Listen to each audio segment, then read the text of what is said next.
Red FM. Great to get the first match under the belt and get a win, I suppose, and we're over that first hurdle, and really exciting day for me, and put a pull on the green jersey. I enjoyed every minute of it. Yeah. Was it as intense as you expected Test rugby?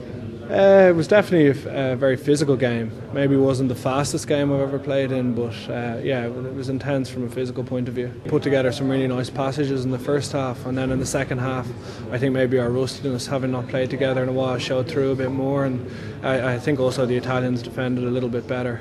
But you know, we weren't that close. We weren't that far away from breaking them down a couple of times in the second half. So we'll have to have a look at why we didn't, and make sure we get that right for next week. Were you pleased with the defensive performance? Reasonably. It was obviously a really loose try we gave away at the end of the first half. We're not happy with that. But in terms of our system and our defence, I thought it was pretty solid for most of the day. Yeah. France up next week. What are your hopes now for next week? Yeah, obviously we're going to France to try and win the game. So.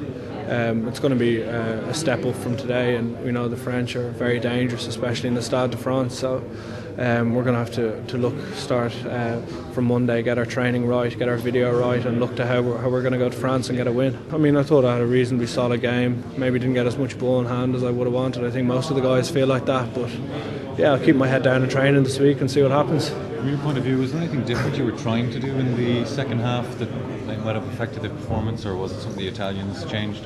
I think maybe we took our foot off the gas fractionally, and I think the Italians defended a little bit better.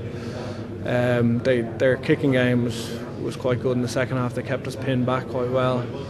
I suppose I'll have to have a look at the video and see how we can improve things for next week. They did seem to say that we're definitely not playing it in our own half for this second period. Yeah, they kept us pinned back a bit, and I suppose we found that difficult. But we're going to have to look at ways to counter that and get it right. You know. You had a couple of opportunities for scores. Was there a bit of frustration coming in that maybe it wasn't working for you? Yeah, a little bit of frustration. You always feel like that if you leave scores out on the pitch, but that's the way rugby works. It's never going to be perfect. So we'll just have a look at the video and see how we can get that right. And we can't afford to miss those kind of opportunities in Paris. So. What was the dressing room like afterwards? Was it relief that you got the win on, or was it frustration that you didn't get more in that second half?